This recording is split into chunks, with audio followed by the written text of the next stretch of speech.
ये पूरा कानून काला कानून है, ये अनकॉन्स्टिट्यूशनल है। गवर्नमेंट ऑफ इंडिया ऐसे रूल्स बनाएगी जिससे वक्फ कमजोर होगा। तो इसमें ऐसे कई प्रोविजंस है, सेक्शंस हैं जो वक्फ बोर्ड को खत्म कर रहे हैं। लीगल बैटल तो हमारी कंटिन्यू रहेगी, हमारा प्रोटेस्ट भी कंटिन्यू रहेगा। देखिए, सुप्रीम कोर्ट ने इंटरिम रिलीफ दिया। हमारी पार्टी का और all India Muslim personal law board का ये स्टैंड रहा है कि ये पूरा कानून काला कानून है, ये अनकॉन्स्टिट्यूशनल है। इसलिए अनकॉन्स्टिट्यूशनल है ये कि फंडामेंटल राइट्स को वायलेट करता है, चाहे आर्टिकल 14 हो, 15 हो, 25 और 26 और 29 हो। तो ये जो इंटरिम ऑर्डर है, इससे हटकर हम इसको कॉशियसली देखते हैं। क्यों देखते हैं? क्योंकि इसमें करीब 45-48 अमेंडमेंट्स हैं। एक अमेंडमेंट ऐसा है कि अभी जब हम बात कर रहे हैं, लिमिटेशन एक्ट अप्लाई हो रहा है, तो जितने लोग लैंड ग्रैबर्स हैं या एंक्रोचर्स हैं वो मालिक बन रहे हैं। और फिर वक्फ इवैक्यू प्रॉपर्टीज जो है वो ख़ास तौर से देश में पूरी जगह पर और पंजाब हरियाणा में बहुत है, वो अब गवर्नमेंट कस्टोडियन में चले आएंगे, तो वक्फ बोर्ड से हम उसको लूज कर रहे हैं।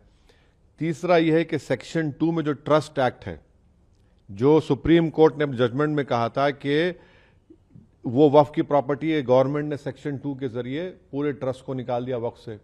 और इसका पहला फायदा होगा देश के सबसे बड़े दौलतमंद आदमी को, जिसने खोजा ऑर्फनेज पर अपना घर तामीर किया था, जिसका केस अभी सुप्रीम कोर्ट से है। तो सेक्शन 2 से उसको फायदा होगा। पूरे जो वक्फ जो ट्रस्ट है, उसको ट्रस्ट है बोल के वक्फ से निकल जाएंगे। चौथा ये है कि ये 5 साल का प्रोविजन है। कौन तय करेगा कि 5 साल से प्रैक्टिसिंग मुसलमान है? और अगर कोई महिला होगी तो उसका कौन तय करेगा? और जब वो 5 साल तक मुसलमान के वक्फ को नहीं दे सकेगी, दूसरे धर्म को दे सकेगी, तो ये तो नुकसानदेह है। फिर गवर्नमेंट ऑफ इंडिया ऐसे रूल्स बनाएगी जिससे वक्फ कमजोर होगा, वो फेडरलिज्म का भी वायलेशन होगा। कलेक्टर आज भी किसी मुतवल्ली को ऑर्डर दे सकता है कि भैया आप इस तरह का काम करो, जो उस मुतवल्ली और उसके वाकिफ के खिलाफ होगा। अगर नहीं सुनेगा तो जेल को जाएगा। तो इसमें ऐसे कई प्रोविजंस है, सेक्शंस हैं जो वक्फ बोर्ड को खत्म कर रहे हैं। तो एक लीगल बैटल तो हमारी कंटिन्यू रहेगी, हमारा प्रोटेस्ट भी कंटिन्यू रहेगा। क्योंकि सवाल सिर्फ पूरे लॉ के खिलाफ हम लोग हैं, जो अनकॉन्स्टिट्यूशनल है और ब्लैक लॉ है, जो वक्फ को बचाने के लिए नहीं लाया गया है, जो वक्फ को लूटने के लिए, वक्फ को बर्बाद करने के लिए, छीनने के लिए लाया गया है। माननीय उच्चतम न्यायालय ने यह भी कहा कि ज्यादा पिटिशंस आई हैं उनको कहीं ना कहीं वो एक तरीके से दिखाई देती हैं, एक ही बात पिटिशन में आती है। तो कुछ पिटिशंस को सुनने की बात कही गई है। 5 ठीक है, सुप्रीम कोर्ट ने कहा है 5 पिटिशन सुनी जाएंगी, बहुत अच्छा है। हम तो यही चाहेंगे कि ऑनरेबल सुप्रीम कोर्ट इसको जल्द से जल्द सुने, क्योंकि इसमें ऐसे कई सेक्शंस हैं जिससे वक्फ को ख़त्म किया जा रहा है।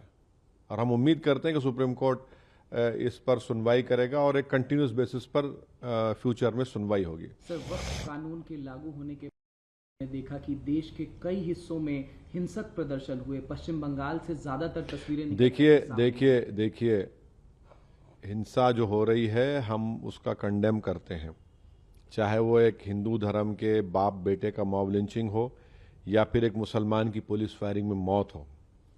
मगर सरकार ने यह कानून क्यों लाया? आपने इस तरह का कानून बनाकर भारत के सोशल फैब्रिक को वीक कर दिया। आपने इस तरह का कानून बनाकर भारत की जनता को पैगाम दिया कि हिंदू धर्म के एंडोमेंट बोर्ड, बौद्ध धर्म के, जैन धर्म के, सिखों के गुरुद्वारा प्रबंधक कमेटी के लिए एक कानून होगा और मुसलमानों के लिए अलग कानून होगा। ये आपने किया ना काम, सरकार ने किया काम कि आपने बताया, ये नफरत की मिसाल, आपने डिस्क्रिमिनेशन की मिसाल आपने कायम की है। हम तो कह रहे थे पार्लियामेंट के अंदर ज्वाइंट वर्किंग कमेटी में, हमने टाइसन नोट भी दिया। ये तो सरकार की जिम्मेदारी है। सरकार की इस गलत फैसले की वजह से आप टारगेट कर रहे हैं मुसलमानों के ईमान को, मुसलमानों की मस्जिदों को, दरगाहों को, इमाम बाड़ों को। और अब कैसे उम्मीद करेंगे कि कोई गयूर मुसलमान आपके सामने सर झुका देगा, आपके कानून को एक्सेप्ट कर लेगा, जो कॉन्स्टिट्यूशन के खिलाफ है, फ्रीडम ऑफ रिलीजन के खिलाफ है, आर्टिकल 26 का ग्रेव वायलेशन है। कल सीजे पर चिंता व्यक्त की थी जिस तरीके से हिंसा हो रही थी सर, और कहीं ना कहीं अब आगे किस राह पर देखिए हम वायलेंस के ख़िलाफ़ थे, हैं और रहेंगे, मगर प्रोटेस्ट हमारा अधिकार है। हम जनता के दरमियान में जाएंगे, अपनी बात को रखेंगे, प्रोटेस्ट होगा। All India Muslim personal law board ने जो प्रोटेस्ट का प्रोग्राम बनाया, हम उसकी सपोर्ट करते आए, सपोर्ट करेंगे। ह्यूमन चेन का उन्होंने ऐलान किया, एक डेट को ह्यूमन चेन होगी, एक तारीख के दिन कोई डेट अनाउंस होगा जिसमें 10 मिनट के लिए लाइट बंद होगी। महिलाओं का प्रोटेस्ट होगा। प्रोटेस्ट तो डेमोक्रेसी की रूह है भाई, वरना अगर प्रोटेस्ट नहीं होगा तो फिर डिक्टेटरशिप रह जाएगी, फिर जमहूरियत कहाँ रहेगी, लोकतंत्र कहाँ रहेगा। प्रोटेस्ट पीसफुल होना चाहिए और पीसफुल होगा इंशाल्लाह।